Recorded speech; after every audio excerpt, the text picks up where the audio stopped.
All right, guys, Murph's here. And today I want to talk about the pros and cons of hand loaded ammunition versus factory produced ammunition. Now, this is something that over the years has been, I don't want to say debated, but discussed quite frequently, with perhaps some out of date information still being utilized to discuss this kind of ammunition dynamic. And what I want to do today is kind of get into some of the nitty gritty, put some context into this overall conversation for the new firearm owner who's trying to figure out how to better be able to fund their range time, fund their training, and all that kind of stuff, so they can get the most out of the time that they do have to give out to the range, be it because of your job or family type things. Maybe you can't get out to the range every weekend. So, whenever you do get out there, you're taking a bunch of ammunition and you want to get the best cost benefit analysis so that you are getting the most from your training. So, with that, why don't we go ahead and define some terms before we get into the pros and then the cons and then my opinions at the end.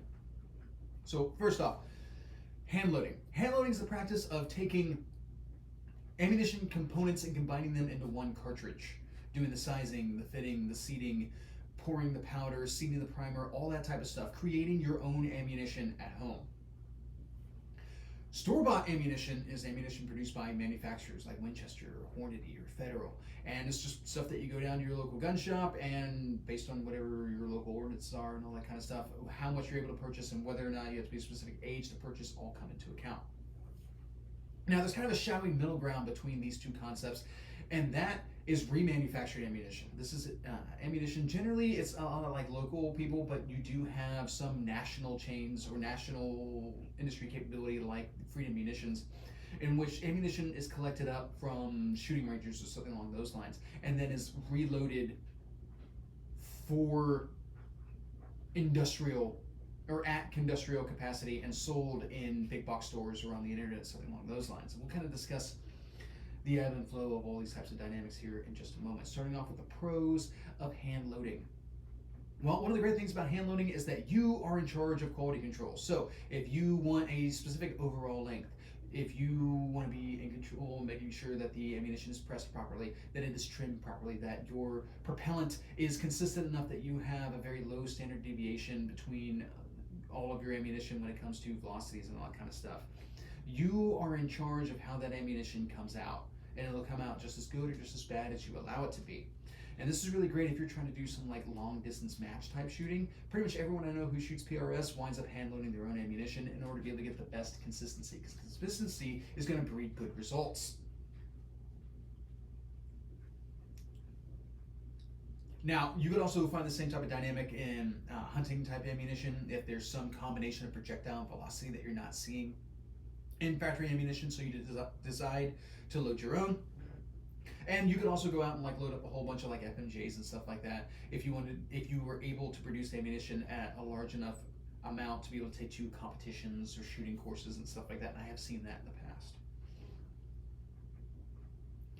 Now, factory ammunition, you can hold somebody else accountable for the QC. So if you have like a bad lot of ammunition where the primers are not properly igniting, or the bullet's not the proper seating depth, so it's getting jammed up the gun or something along those lines, that is something that you can go to the ammunition manufacturer with. If your gun explodes because they made a mistake in the propellant charge that they put into the cartridge, you get to go after the manufacturer for that instead of being the one solely responsible and paying for the issues. Now, with remanufactured ammunition, you get a lower cost for the same type of, I have somebody to hold accountable for issues with the ammunition. Now, also, if you're looking for a lower cost option for off the shelf, you could look at steel cased ammunition. I do have a separate discussion on the pros and cons of steel cased ammunition in a separate video. I'll put the link in the description. And we'll kind of talk about that dynamic in the cons portion here coming up. Now, cons for hand loading. So, as much as I listed it as a pro that you are in charge of quality control when it comes to hand loading, it's also a con, because if you make any issues, if you become rushed or you're not paying attention or something along those lines, you are the one accountable for the quality control issues in your ammunition. So if you put in too much propellant and then seat the bullet too deeply and you wind up basically turning that cartridge into a pipe bomb, that pipe bomb's going to go off in your hand and you're the only one to blame for it. Any issue that you make is entirely going to be your own. And this actually, I've seen some real life examples of. I shot a competition with a gentleman a couple years ago who was shooting a Ruger SR 940 compact. And he was very proud of the fact that he hand loaded his own ammunition. Look at all this money that I'm saving. However, I remember one course of fire, it almost looked like he was shooting a musket. There was so much smoke coming out of his barrel. And we were all kind of surprised by this, up until we heard a squib load go off. In which case we immediately stopped him and cleared the firearm, made sure everything was okay. It turns out something had happened in his production process to his propellant that caused it to burn unevenly and improperly, and was causing just this dirty mess going on and improper ignition. So after that, he was no longer allowed to bring hand loads to the competitions anymore. Now, shortly after that, he would sell his SR 940 compact and he would buy a Glock 19. And the very first time he took his Glock 19 to the range with his new hand loads, he blew up the gun because he had not adjusted his powder measure when he started hand loading 9mm. And this did not work out in his favor. In addition to that, it used to be proclaimed that hand loading would save you money in the long run. But we need to go ahead and discuss that in the long run thing. You have a significant initial startup cost with hand loading, depending on how far it is that you get into your powder measure and your press and all those types of things. So that being the case, that how much you spend on startup is how far you're going to have to push out your expectation to be able to recoup costs on ammunition production.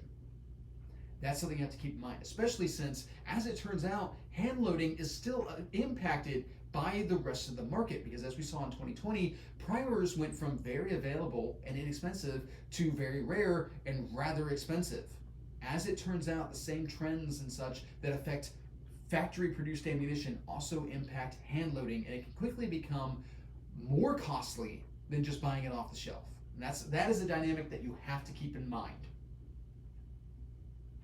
Now, for some things, you never need to away from that. If you're hand loading some sort of specialty mil-serve cartridge that doesn't exist anymore, you're never going to get away from the cost, from the startup cost and availability of primers and brass and all that type of stuff. That's just going to be a constant for you. But for more common things like 9mm and 5.56, this is a cost-benefit analysis that you are frequently going to have to reactivate and reassess. All right, so what are the negatives associated with factory ammunition? Cost, yet again.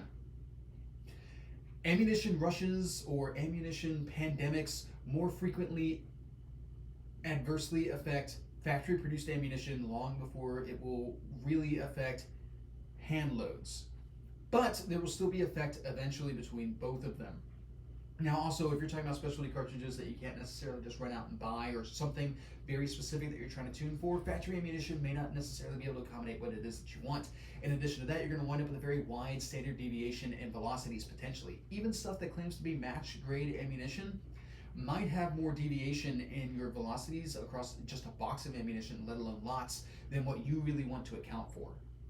And if you're like a long range precision shooter or something of that nature, this is something that might be concerning to you. Now, when it comes to remanufactured ammunition, one of the big issues is going to be, yet again, quality control. There have been quite a few instances where remanufactured ammunition has had double powder loads in it and have caused guns to come from together. In addition to that, you cannot quantify or qualify how many times that brass has been used.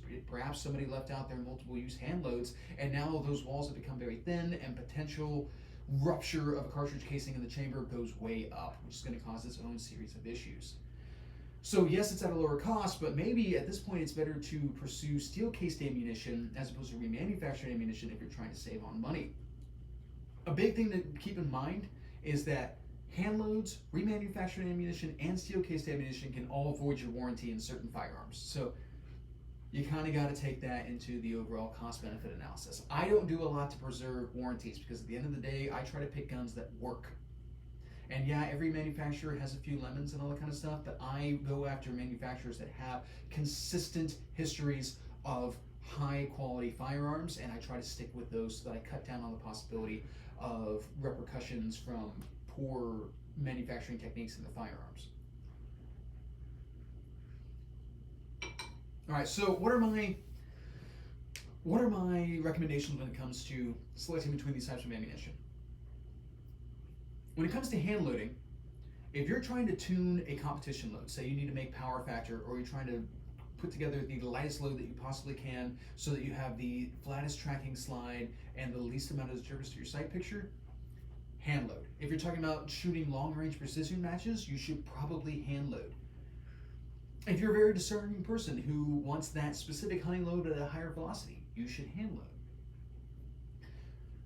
Now, if you're the average Joe, you're probably getting your most bang for your buck, spending your time diligently shopping, be it online or in your local area, to find the best ammo prices that you can. Something that 2020 showed me was that some of my local gun shops did not have the best relationships with their ammunition distributors, and others had and have fantastic relationships with their distributors, and those are the shops that I'm more likely to frequent now. Whereas prior to the pandemic, I would go pretty much anywhere and just kind of pick up boxes of like 9mm at will, because it wasn't terribly expensive no matter where you went. Now I've noticed quite a wide disparity in ammunition costs across gun shops in my area, and it really shows you who has the relationships.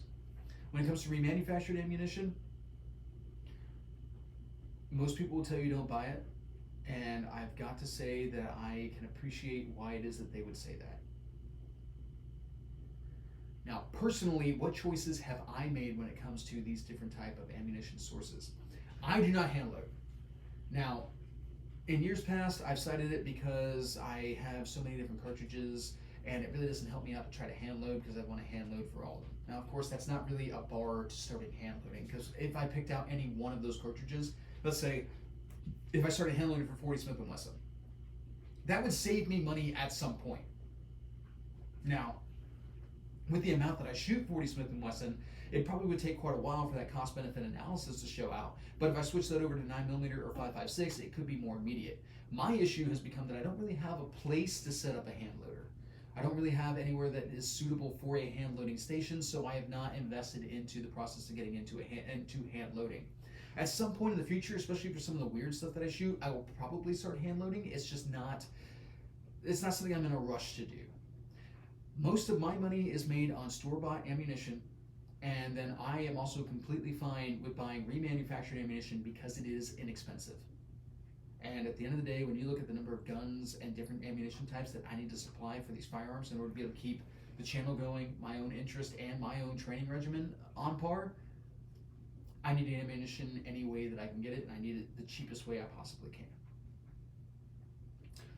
Alright guys, that's pretty much what I got on this particular subject. I hope you guys found this interesting. Now, if you want to interact more with this content, you should totally check out the Murph's Law Facebook page. This is where you can get better access to me and other like-minded individuals, be able to ask questions, bring up content that you want to see in the future, as well as be able to get sneak peeks on some behind-the-scenes footage, as well as kind of what's going on in the world of Murph's Law. So, with that, that's pretty much what I got. Have a good day.